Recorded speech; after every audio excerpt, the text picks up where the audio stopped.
Hello प्यारे साथियों, नमस्कार। क्या हाल चाल आप सभी की। उम्मीद करता हूँ आप सभी लोग बढ़िया होंगे और बेहतरीन तरीके से अपनी तैयारी में लगे होंगे। जैसा कि मैंने आपसे कहा था कि आपको एग्जाम तक मैं 15 मॉक टेस्ट आपको करवाऊंगा। ये कितने भाई, 15, 1 से लेके 14 तक जो है करवा दिए हैं कंप्लीट भाई। यहाँ पे लास्ट और अंतिम जो है भाई आज सबसे सेट होने वाला है ये। जैसा कि मैंने आपसे बोला था कि 15 में आपको करवाऊंगा, ठीक है।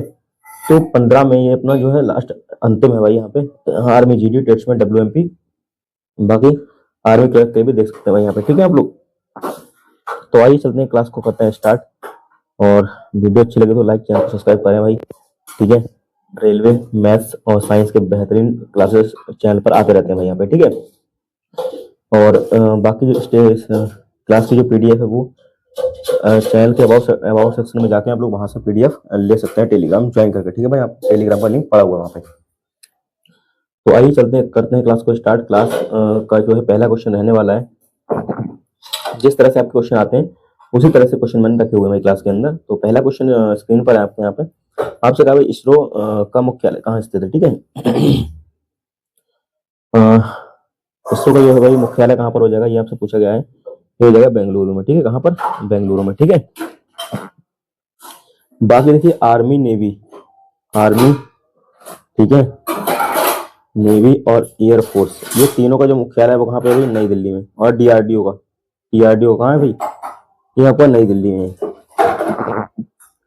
ये दिल्ली में कह देंगे आप सीधे सीधे, क्या कहेंगे भाई यहाँ पे? दिल्ली में है, ठीक है। याद रखना आप सभी को। चलते हैं अगले सवाल की ओर। अगला सवाल है यहाँ पर 2 नंबर का। आपसे कहा गया सवाल के अंदर, भारत का लौह पुरुष किसे कहा जाता है, ठीक है। तो भारत का लौह पुरुष किसे कहेंगे हम लोग भाई? सरदार पटेल को कहेंगे, याद रखना, ठीक है। और बापू किसे कहा जाता है? महात्मा गांधी को याद रखना है। भारत के पहले प्रधानमंत्री कौन थे भाई? जवाहरलाल नेहरू थे भाई यहाँ पे, ठीक है। इनकलाब जिंदाबाद का नारा जो है भगत सिंह ने दिया था, याद रखना है आपको। अगला सवाल है यहाँ पर 3 नंबर का। 3 नंबर सवाल के अंदर मेरे भाई आपसे कहा गया यहाँ पर, एशिया का सबसे बड़ा रेगिस्तान कौन सा है? देखिए एशिया का पूछा गया, याद रखना है आपको। तो एशिया का जो रेगिस्तान हो जाएगा वो हो जाएगा गोबी, याद रखना है आपको। बाकी सहारा आपको पढ़ा चुका हूँ मैं और थार भी पढ़ा चुका हूँ, ठीक है। सबसे बड़ा मरुस्थल कौन सा है? तो मरुस्थल हो जाएगा थार, और रेगिस्तान कौन सा हो जाएगा? सहारा, ठीक है, याद रखना है। ये मरुस्थल है और ये सहारा रेगिस्तान हो जाएगा, याद रखना है, ठीक है, सबसे बड़ा। अगला क्वेश्चन है यहाँ पर 4 नंबर का सवाल। 4 नंबर सवाल के अंदर मेरे भाई आपसे कहा गया है सवाल के अंदर, कथकली किस राज्य का शास्त्रीय नृत्य है? तो शास्त्रीय नृत्यों की संख्या कितनी है? टोटल 8 संख्या है भाई, मैं याद रखनी है आप सभी लोगों को, ठीक है। और कथकली पूछा गया, ये कहाँ का भाई?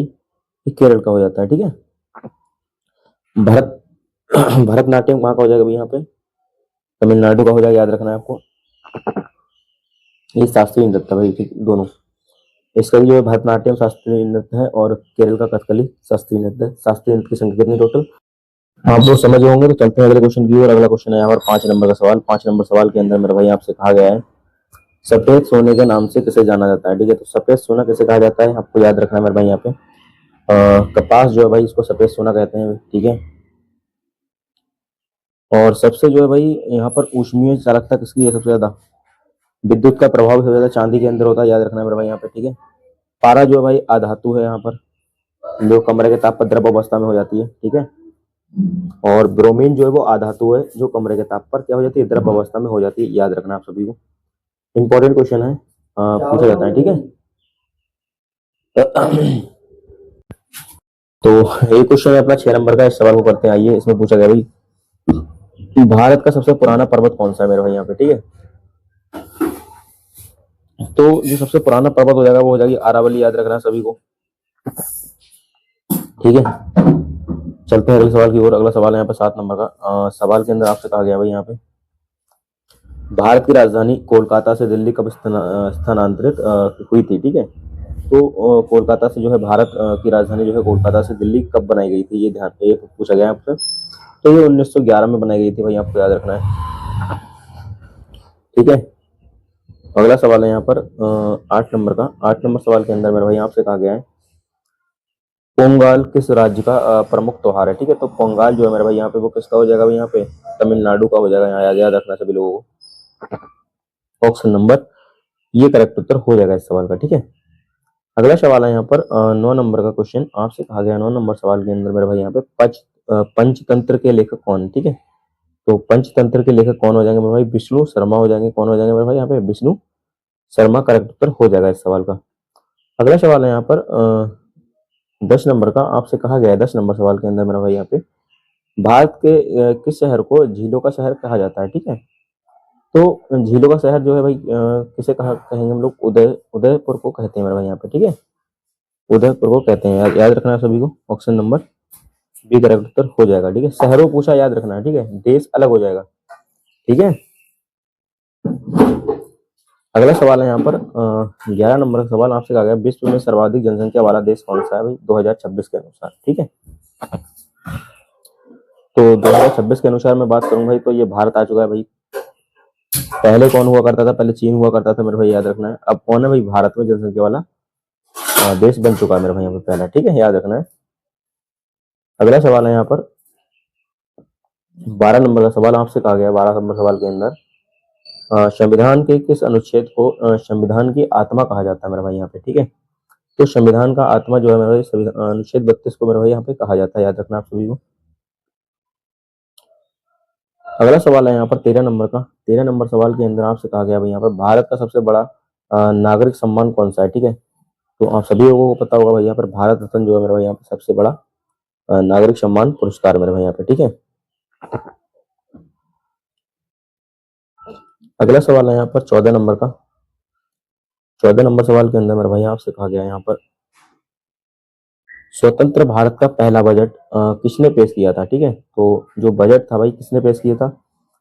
आर के समुखम शेट्टी ने। ठीक है, याद रखना, शेट्टी ने जो है पहला भारत का जो बजट पेश किया था। याद रखना सभी को, ऑप्शन नंबर बी करेक्ट हो जाएगा इस सवाल का। अगला क्वेश्चन है यहाँ पर 15 नंबर का सवाल। 15 नंबर सवाल के अंदर मेरे भाई आपसे कहा गया है वर्तमान में भारत के रेल मंत्री कौन है? ठीक है, तो रेल मंत्री पूछे गए हैं भाई वर्तमान के अंदर कौन हो जाएंगे भाई? अश्विनी वैष्णव। ठीक है, अश्विनी वैष्णव। याद रखना, ऑप्शन नंबर एक करेक्ट उत्तर हो जाएगा इस सवाल का। ठीक है, बाकी भाई यहाँ पर राजनाथ सिंह भाई हमारे रक्षा मंत्री हो जाएंगे। याद रखना है, और इनके बारे में बताइए भाई आप, ये कौन है? पीयूष गोयल और नितिन गडकरी के बारे में बताइए। ठीक है मेरा भाई यहाँ पे। ठीक है, अगला सवाल हो जाएगा यहाँ पर, अगला सवाल हो जाएगा आपका। अब देखिए, जो 15 जीके के क्वेश्चन थे वो कंप्लीट हो चुके हैं। अब हमारे आने वाले हैं कौन से भाई? साइंस के क्वेश्चन आने वाले हैं 15 क्वेश्चन, जो कि साइंस के आप पूछे जाते हैं, आपके बेहतरीन प्रश्न है। तो आइए इनको करते हैं, और बाकी जो मैं एक्स्ट्रा बताता जाऊंगा उसको भी सुनते चलना, क्योंकि एग्जाम में वहां से आ सकता है। ठीक है, तो देखिए पहला क्वेश्चन है साइंस का यहाँ पर 16वें नंबर का प्रश्न आपसे कहा गया भाई प्रकाश का वेग सबसे पहले किसने मापा था? ठीक है, तो प्रकाश का जो वेग है सबसे पहले किसने मापा था भाई? यहाँ पे रोमर ने नापा था। ठीक है, रोमर नाम के जो वैज्ञानिक हुआ करते थे, इन्होंने जो है सबसे पहले प्रकाश का जो है वेग मापा था। आपको याद रखना है मेरा भाई यहाँ पे। ठीक है, अगला क्वेश्चन यहाँ पर देखिए, जो न्यूटन थे भाई, इन्होंने क्या करे भाई यहाँ पे गति के नियम दिए थे और गुरुत्वाकर्षण की खोज की थी मेरे भाई यहाँ पे। ठीक है, बाकी जो है मेरे भाई गैलीलियो जो थे इन्होंने क्या किया था भाई? दूरबीन की खोज की थी। ठीक है, आइंस्टाइन जो थे भाई, इन्होंने समीकरण दी थी E equals to MC square, ये दी थी भाई इन्होंने। ठीक है, याद रखना आप सभी को।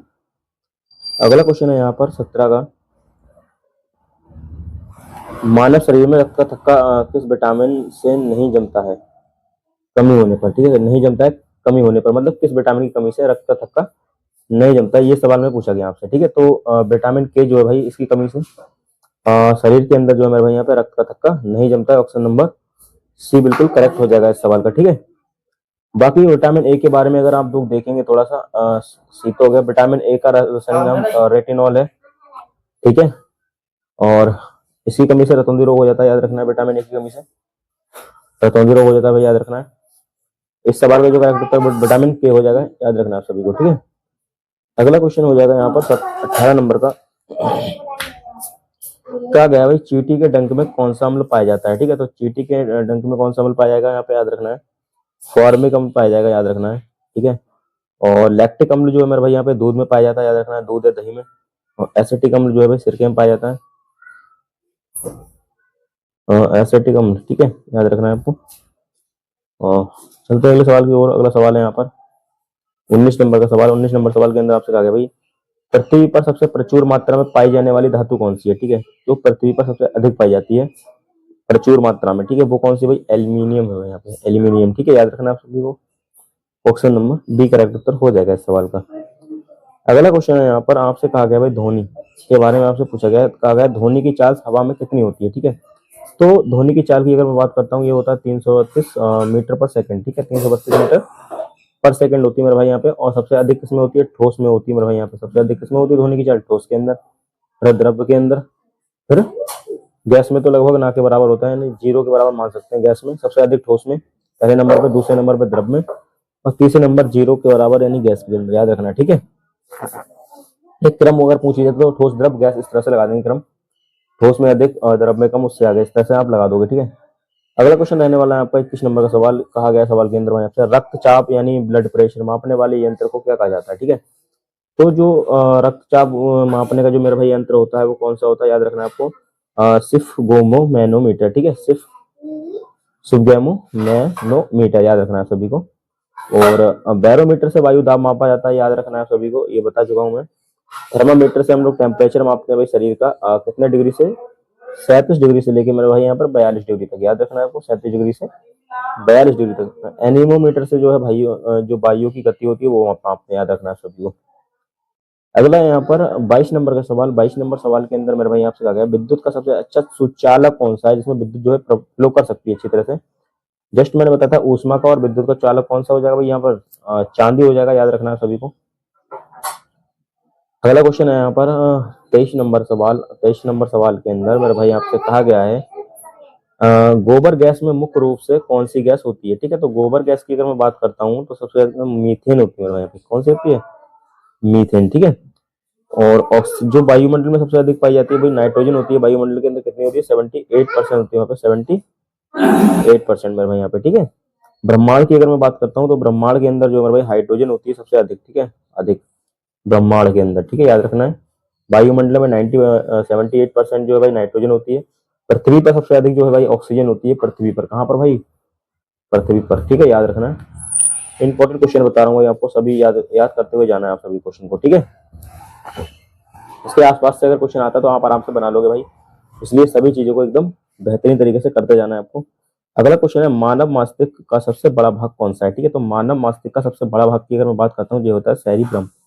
ठीक है, सेरिब्रम यानी परम मस्तिष्क। ठीक है, याद रखना है आपको, सेरिब्रम, सेरिबेलम अलग है और सेरिब्रम अलग है। मतलब यहाँ पे ऑप्शन नंबर सी करेक्ट उत्तर हो जाएगा। ठीक है, मास्टर ग्लैंड कैसे कहा जाता है, इस क्वेश्चन में आ ही गया तो बताता हूँ। पीयूष ग्रंथि जो है सबसे छोटी ग्रंथि है शरीर के दिमाग के अंदर पाई जाती है, कौन सी, पीयूष ग्रंथि। ठीक है, पीयूष कौन सी,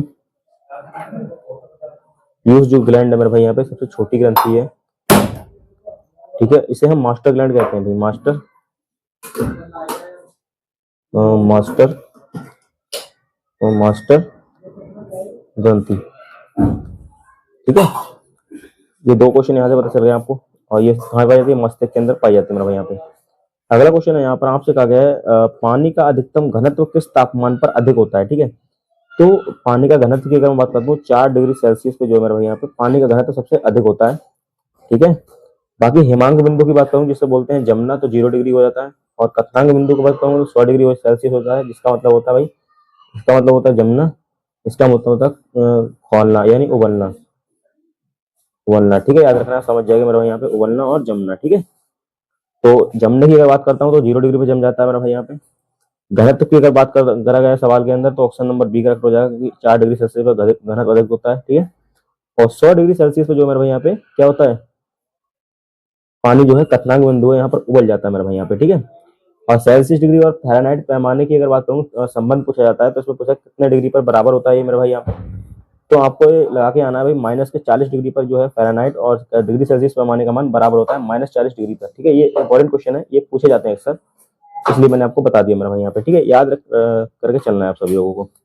ठीक है, अगला सवाल है यहाँ पर सौर मंडल का सबसे छोटा ग्रह कौन सा है। ठीक है, तो सौर मंडल का सबसे छोटा ग्रह की बात करता हूँ, ये हो जाता है बुध मेरे भाई यहाँ पे। ठीक है, और सूर्य के सबसे नजदीक ग्रह है भाई यहाँ पे। ठीक है, मंगल ग्रह को लाल ग्रह कहा जाता है, याद रखना आप सभी को। और शुक्र ग्रह है भाई, इस पर जो है एक दिन इसके 1 वर्ष से बड़ा होता है, याद रखना आप सभी को। चलते हैं अगले सवाल की ओर। अगला सवाल है यहाँ पर 27 नंबर का सवाल। 27 नंबर सवाल के अंदर मेरे भाई आपसे कहा गया है शुद्ध सोना कितने कैरेट का होता है। ठीक है, तो शुद्ध सोना कितने कैरेट का होता है, 24 कैरेट का हो जाता है। ऑप्शन नंबर सी करेक्ट उत्तर हो जाएगा इस सवाल का। अगला क्वेश्चन है यहाँ पर, अगला क्वेश्चन अपने कहा गया भाई यहाँ पे 28 नंबर के सवाल के अंदर, मलेरिया रोग किसके कारण होता है। ठीक है, तो मलेरिया रोग किसके कारण हो जाता है, ये आपको ध्यान रखना है। ये होता है प्रोटोजुआ के कारण भाई, यहाँ पे याद रखना सभी को, किसके कारण, प्रोटोजुआ के कारण। ठीक है, बाकी याद रखना आपको, मादा मच्छर काटते हैं, याद रखना है आप सभी को। अगला क्वेश्चन है इस सवाल के अंदर कहा गया भाई भारी जल का रासायनिक सूत्र क्या है। ठीक है, तो भारी जल का रासायनिक सूत्र क्या हो जाएगा भाई, इसका नाम होता है ड्यूटेरियम ऑक्साइड, सूत्र हो जाता है D2O। ठीक है, और सामान्य जल का सूत्र हो जाता है H2O, हाइड्रोजन ऑक्साइड। ठीक है, याद रखना है आपको। और सोडियम हाइड्रोक्साइड हो जाता है भाई यहाँ पे, ये सोडियम हाइड्रोक्साइड होता है, ये HCl हाइड्रोक्लोरिक अम्ल होता है, याद रखना है। और हाइड्रोक्लोरिक अम्ल जो भाई कहाँ बनता है भाई, ये हमारे पेट के अंदर बनता है भाई, हाइड्रोक्लोरिक कहाँ पर, पेट के अंदर, याद रखना है आप सभी को। अगला सवाल है यहाँ पर 30 नंबर का सवाल, आपसे कहा गया है 30 नंबर सवाल के अंदर मेरे भाई यहाँ पे विद्युत बल्ब का फिलामेंट किस धातु का बना होता है। ठीक है, तो जितनी भी प्रकाश देने वाली चीजें हैं उनका फिलामेंट किसका बना होता है भाई यहाँ पे, टंगस्टन का बना होता है मेरे भाई यहाँ पे। ठीक है, जितने भी हीट वाली चीजें हैं जैसे हीटर हो गया, प्रेस हो गया, इसका जो है तार किसका बना होता है, नाइक्रोम का बना होता है। ऑप्शन नंबर बी करेक्ट हो जाएगा उस सवाल के हिसाब से, और इस सवाल के हिसाब से जो है ऑप्शन नंबर जो है सी करेक्ट होगा भाई यहाँ पे। ठीक है, दोनों चीजों को मैंने बता दिया आपको क्लियर, कोई दिक्कत नहीं है मेरे भाई यहाँ पे। ठीक है, अगला सवाल है यहाँ पर, अब जो है आपके साइंस के सवाल जो है कंप्लीट हो चुके हैं 15 साइंस के। ठीक है, अब जो है भाई यहाँ पर मैथ्स के स्टार्ट होने वाले हैं सवाल, 15 सवाल। मैथ के सवाल के अंदर आपसे कहा गया है 31 नंबर सवाल के अंदर 1500 का 11% कितना होगा मेरे भाई यहाँ पे। ठीक है, तो सिंपली मैं 1500 का जो है मेरे भाई यहाँ पे 11% निकालूंगा भाई, तो 11/100, ये 2 जीरो से ये 2 जीरो, 11 की 5 से करवाऊंगा, 11 पंजे 55, और 11 की 11 5 16, 165 आ जाएगा निकल के। ठीक है, 165 ऑप्शन नंबर डी करेक्ट उत्तर हो जाएगा इस सवाल का। अगला सवाल है यहाँ पर 32 नंबर का सवाल। 32 नंबर सवाल के अंदर मेरे भाई आपसे कहा गया है यहाँ पर, यदि एक त्रिभुज के दो कोणों का योग इतना इतना है तो तीसरा कोण बताइए मेरे भाई यहाँ पे। हाँ, सभी लोगों को पता है तीनों कोणों का योग, मान लो मैं ABC तीनों कोण मानता हूँ, A B और C। ठीक है, इनका जो योग होता है वो 180 डिग्री होता है मेरे भाई यहाँ पे। मानता हूँ मैं A की वैल्यू ये है, B की वैल्यू ये है, तो C की तीसरा पूछा है, तो 70 120 130 हो जाएगा ये टोटल। मैं जोड़ता हूँ भाई, इन दोनों को जोड़ना पड़ेगा ना, यहाँ पे 1 2 रखूंगा तो ये हो जाएगा भाई 130 मेरे भाई यहाँ पे। 130 में कितना कम है कि भाई मैं सी का मान कितना रखूंगा, 180 आ जाए। ठीक है, तो मैं यहाँ पर 50 रख देता हूँ तो 180 आ जाता है। ठीक है, तो 50 कहाँ पर, ऑप्शन नंबर बी करेक्ट उत्तर हो जाएगा इस सवाल का। ठीक है, अगला सवाल हो जाएगा भाई यहाँ पर 33 नंबर का, समझ गए होंगे आप लोग, उम्मीद करता हूँ इस तरह से कर लेंगे। प्रत्येक कोण कितने डिग्री का होता है याद रखना है, प्रत्येक कोण अगर पूछा जाए आपसे त्रिभुज का तो वो होता है 60 डिग्री का, याद रखना है। ठीक है, प्रत्येक कोण। समकोण कोण आपको पता ही होगा भाई 90 डिग्री होता है समकोण। इस सवाल का जो है करेक्ट उत्तर हो जाएगा। ठीक है, अगला सवाल यहाँ पर, एक वृत्त की त्रिज्या 7 सेंटीमीटर तो उसकी परिधि बताइए क्या होगी। ठीक है, यहाँ पर पूछा गया एक वृत्त की त्रिज्या 7 सेंटीमीटर तो परिधि क्या होगी। ठीक है, तो परिधि की बात करता हूँ मैं, तो ये होती है 2πr यहाँ पे। ठीक है, और त्रिज्या कितनी है 7, तो यहाँ से देखिए मैं करता हूँ सॉल्व इसको, 2 पाई का मान 22/7 रखूंगा भाई यहाँ पर, और r रखूंगा 7, 7 से 7 कटेगा, 22 दूनी कितना हो जाएगा भाई 44। ठीक है, 44 जो है करेक्ट उत्तर हो जाएगा इस सवाल का। अगला सवाल है यहाँ पर 34 नंबर का सवाल। 34 नंबर सवाल के अंदर आपसे कहा गया मेरे भाई यहाँ पे 1225 का मान बताइए क्या होगा। ठीक है, तो देखिए आपसे इसमें वर्गमूल पूछा गया है भाई, स्क्वायर रूट पूछा गया है, तो स्क्वायर रूट निकालने के लिए मेरे भाई आपको एक तरीका बताया था 5 के लास्ट में, अगर निकालना है मुझे, जैसे 25 का निकालना है मुझे। ठीक है, तो 25 का तो स्क्वायर कर दूंगा, कितना हो जाएगा 25, 5 का स्क्वायर 25, और 2 के आगे 3 2 3 6 भाई 625 हो जाएगा। ऐसे ही 35 का निकालूंगा तो 5 का स्क्वायर 25, एंड 3 के आगे जाते 4 3 12 यहाँ पे, तो 1225, तो 1225 देगा, तो ऑप्शन नंबर बी करेक्ट हो जाएगा। ऐसे ही 45 का अगर मुझे निकालना है तो 5 का स्क्वायर कितना हो जाएगा भाई यहाँ पे 25। ठीक है, और 4 का कितना हो जाएगा, 4 पंजे 20। आगे वाली संख्या जो भी संख्या दे रखी है इसके आगे वाली, यानी 5 आती है 4 के आगे, तो 4 पंजे 20 मेरे भाई। ऐसे ही 5 का निकालूंगा तो 5 पंजे 25, और 5 छक्का 30 मेरे भाई यहाँ पे 3025 याद रखना है। सभी के निकाल दिए मैंने आपको, कोई दिक्कत मेरे भाई यहाँ पे नहीं होगी। और आइए चलते हैं अगले सवाल की ओर। अगला सवाल है यहाँ पर 35 नंबर सवाल के अंदर मेरे भाई आपसे कहा गया यहाँ पर 35 नंबर सवाल के अंदर कहा गया भाई 10 20 30 40 का औसत बताइए कितना होगा। औसत निकालने के लिए मेरे भाई यहाँ पे आपसे सीधा तरीका मैंने बताता है, या तो सभी को जोड़ दूं और सभी को जोड़ के उतने संख्या से भाग कर दो मेरे भाई यहाँ पे। ठीक है, तो देखिए यहाँ पर सबको जोड़ लेता हूँ, 30 40 और 30 70 70 और 30, ये 10 20 30 हो गया, 30 30 60 40 100, तो हो गया 100 मेरे भाई यहाँ पे। और 1 2 3 4 4 संख्या तो 4 से डिवाइड, जब से 4 से डिवाइड करूंगा भाई तो 2 बार में जाएगा और 5 बार में, तो 25 निकल के आ जाएगा मेरे भाई, क्योंकि 4 दूनी 8, 4 पंजे 20। ऑप्शन नंबर जो है मेरा भाई यहाँ पर बी करेक्ट उत्तर हो जाएगा इस सवाल का। अगला सवाल है यहाँ पर अगले सवाल के अंदर 36 नंबर का सवाल आपसे कहा गया। 36 नंबर सवाल के अंदर मेरे भाई यहाँ पे 0.005 को प्रतिशत में बदलना है मेरे भाई यहाँ पे। किसमें बदलना है? प्रतिशत। तो प्रतिशत में बदलना है भाई, तो आपको क्या करना है, सीधे 0 यहाँ पे लिखोगे आप लोग 0.005 प्रतिशत में बदलने के लिए गुणा 100 करूंगा मैं, ठीक है। और यहाँ पे पॉइंट हटा के 1 2 3 3 ये संख्या है, तो 3 जीरो यहाँ पे लगा दूंगा मेरे भाई, ठीक है। तो 2 जीरो से ये 2 जीरो कट जाएंगे, 1 जीरो बचा है, तो ऊपर 5 बचा है, तो 1 जीरो, तो 1 के बाद पॉइंट लग जाएगा, ठीक है। तो 0.5%। ऑप्शन नंबर बी जो है इस सवाल का जो है बिल्कुल करेक्ट उत्तर हो जाएगा मेरे भाई यहाँ पे, ठीक है। आइए चलते हैं अगले सवाल की ओर। अगला सवाल है 37 नंबर का। 37 नंबर सवाल के अंदर मेरे भाई आपसे कहा गया यहाँ पर एक वर्ग का क्षेत्रफल 81 वर्ग मीटर है, तो उसका परिमाप क्या होगा?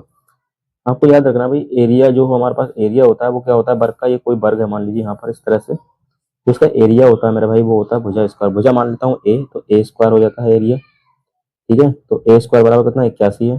तो ए बराबर कितना हो जाएगा? 9, क्योंकि 9 जो है क्यूब रूट किसका होता है? 9 का। परिमाप पूछा गया, तो पहली भुजा ये, दूसरी ये, तीसरी ये, चारों भुजा का योग, तो चारों भुजा को जोड़ूंगा तो 9 चौक कितना हो जाएगा भाई? 36 आ जाएगा निकल के परिमाप। परिमाप में क्या होता है? सभी भुजाओं का योग होता है। एरिया में होता है भुजा इंटू भुजा, यानी भुजा स्क्वायर। याद रखना है आपको। तो ऑप्शन नंबर मेरे भाई यहाँ पे सी करेक्ट उत्तर हो जाएगा इस सवाल का। अगला सवाल है यहाँ पर 38 नंबर का। 38 नंबर सवाल के अंदर आपसे कहा गया भाई 1/2/5 प्लस 1/2 का योग बताइए क्या होगा। तो सिंपल क्वेश्चन है भाई, यहाँ पे केवल भिन्न को जोड़ना है। 2/5 प्लस 1/5। 10 एलसीएम अगर मैं लेता हूँ मेरे भाई यहाँ पे, तो 5 दूनी और 2 दूनी 4 मेरे भाई यहाँ पे। 2 से काटूंगा, 2 पंजे 10, 5 एकम 5, तो ये हो जाएगा मेरे भाई 5 4 9/10, ठीक है। तो 9/10 ऑप्शन नंबर बी करेक्ट उत्तर हो जाएगा इस सवाल का। अगला सवाल है 39 नंबर का। 39 नंबर सवाल के अंदर मेरे भाई आपसे कहा गया भाई 45 किलोमीटर प्रति घंटा को मीटर पर सेकंड में बदलिए मेरे भाई। तो मैंने आपको बता रखा भाई, अगर 45 किलोमीटर प्रति घंटा है, अब देखिए बड़ा है ना, ये छोटे की ओर जा रहा हूँ, तो 5 ऊपर रखूंगा छोटा, 18 बड़ा नीचे रखूंगा ना। मीटर पर सेकंड बड़ा है तो बड़ा ऊपर आएगा, ठीक है। सॉरी, बड़ा है, मीटर मीटर में जा रहा हूँ ना, छोटे में तो छोटा ऊपर आएगा, ठीक है। अब यहाँ पर जो है मैंने भाई यहाँ पर 45/18 लिखा है, तो 3 से काटूंगा। यहाँ पर थोड़ा सा 1 मिनट, 18 लिखूंगा नीचे, क्योंकि ऊपर छोटे में जा रहा है ना, तो छोटा आएगा। बड़े में जाऊंगा तो बड़ा ऊपर आएगा। देखिए बड़े से छोटे में जा रहा हूँ तो छोटा ऊपर आना चाहिए, 5 आ गया। 3 से काटूंगा मैं, 3 एकम 3, 3 पंजे 15 और 3 छक 18 मेरे भाई यहाँ पे, ठीक है। फिर 3 से काटूंगा, 3 पंजे 15 और 3 दूनी 6 मेरे भाई यहाँ पे। तो 5 दूनी कितना आ गया, यहाँ पे मैं काटा 6,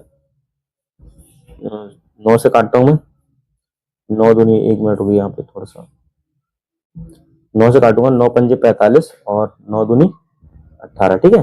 5 पंजे कितना जाएगा? 25/2। 25/2 मतलब होता है 12.5, ठीक है। तो 12 एकम 12, 12 दूनी 24, 12 एकम 12 और 2 दूनी 4, 2 पंजे 10, तो 12.5 आ जाएगा निकल कर, ठीक है। ऑप्शन नंबर बी करेक्ट उत्तर हो जाएगा इस सवाल का। अगला सवाल है यहाँ पर 40 नंबर का सवाल। 40 नंबर सवाल के अंदर आपसे कहा गया यहाँ पे प्रथम 5 अभाज्य संख्या का योग बताइए, ठीक है। तो 5 प्रथम अभाज्य संख्या कौन सी होंगी मेरे भाई यहाँ पे? 2 3 5 7 और 11। इनका 5 है, इनका योग पूछा है। 3 और 2 5, 5 और 5 10, 7 17, 17 18 19 20, 20 और 3 कम कर दूंगा तो 8, 28 कितना आ जाएगा? 28। सबका योग करोगे भाई कितना आ जाएगा?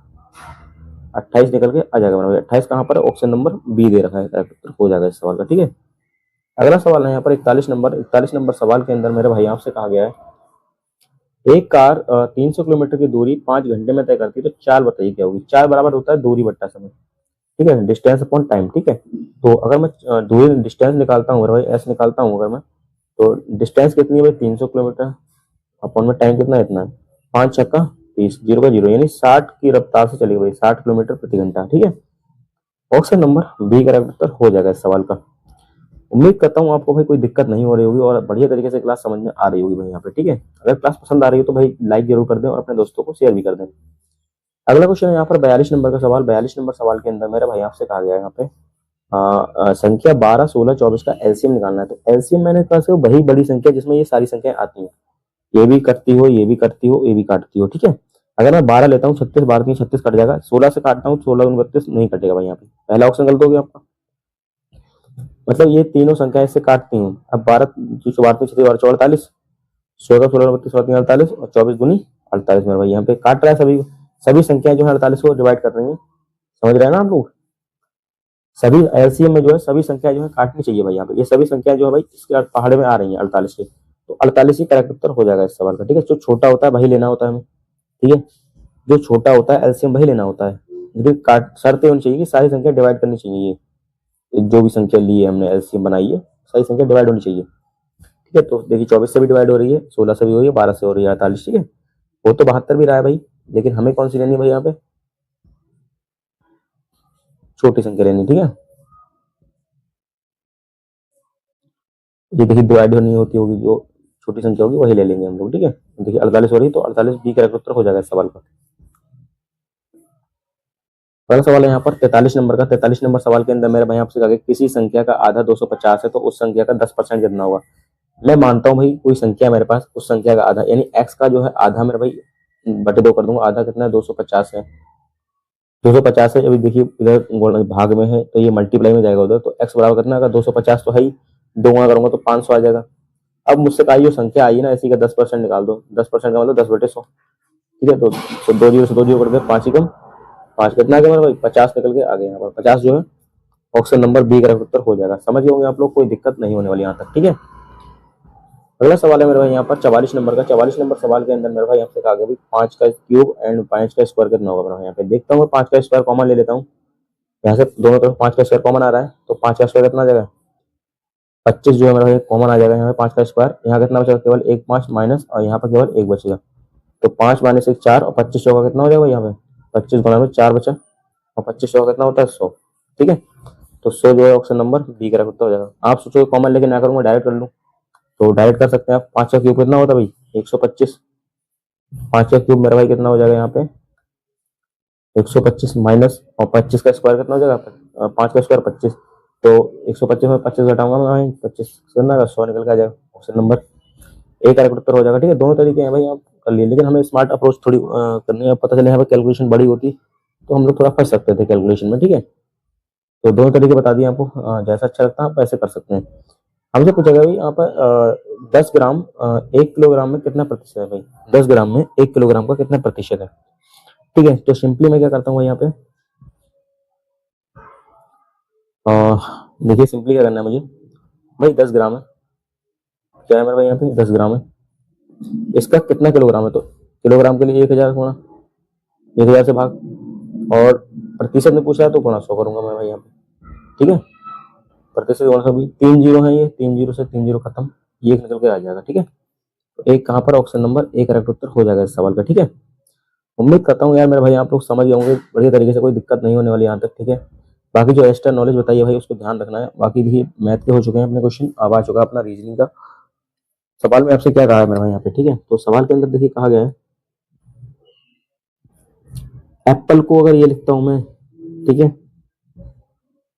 तो बैट को क्या लिखा जाएगा? ठीक है, तो इसकी जगह पे देखिए 5 आएगा, एक ही जगह बीच में 5 कहाँ कहाँ है मेरे भाई यहाँ पे? देखिए प्लेस वैल्यू रखी है, ए आता है पहले नंबर पर, इसमें 4 जोड़ा गया अलग से। ठीक है, याद रखना आप सभी को। तो अगर बी आता है 2 पे 4 जोड़ूंगा तो पहले आएगा 6 भाई। यहाँ पर बी आता है 2 नंबर पे, और 2 में अगर मैं 4 जोड़ता हूँ तो 6 आ जाता है। ठीक है, 6 इसमें नहीं है, इसमें नहीं है, 2 गए। बाकी ए आता है 1 नंबर पे, ठीक है, 4 जोड़ूंगा तो 5 आएगा, 65 देख लीजिए यहाँ पे है, यहाँ भी है। ठीक है, और टी आता है 20 पे, 4 जोड़ूंगा तो 24 हो जाएगा मेरे भाई, अंतिम में 24 है। 6 5 24 मेरे भाई दोनों ठीक है। ऑप्शन जो है मेरे भाई यहाँ पे दोनों जो है करेक्ट उत्तर है। ठीक है, ये भी देखिए ऑप्शन सेम है, ये भी सेम है। ठीक है, तो दोनों करेक्ट उत्तर हो जाएंगे इसके। ठीक है, पर सवाल एक ही करेक्ट हो सकता है। ठीक है, याद रखना आपको। अगला है मेरे भाई यहाँ पर आपसे कहा गया अभी यहाँ पे लखनऊ पटना इंदौर जयपुर। ठीक है, कौन सा करेक्ट उत्तर होगा मेरे यहाँ पे? ठीक है, तो लखनऊ जो है भैया उत्तर प्रदेश की राजधानी है, पटना बिहार की राजधानी है, इंदौर कोई राजधानी नहीं है, याद रखना। ठीक है, और जयपुर भी राजधानी है। ठीक है, तो इंदौर जो मेरा भाई करेक्ट उत्तर हो जाएगा, इंदौर अलग हो जाएगा बेसम जुन्ना का। ऑप्शन नंबर सी करेक्ट उत्तर हो जाएगा। अगला सवाल है यहाँ पर 48 नंबर का। 48 नंबर सवाल के अंदर मेरे भाई आपसे कहा गया भाई 4 16 36 और 64। अगर मैं बात करता हूँ ये 2 का स्क्वायर है यहाँ पे, फिर 4 का स्क्वायर है, 6 का स्क्वायर है, सॉरी 4 का स्क्वायर, 6 का स्क्वायर, 8 का स्क्वायर, 10 का स्क्वायर। समझ रहे हो ना? सम संख्या का स्क्वायर किया गया भाई यहाँ पे। क्या किया गया है? सम संख्या का स्क्वायर। तो 10 का स्क्वायर कितना आ जाएगा मेरा भाई? 100 आ जाएगा।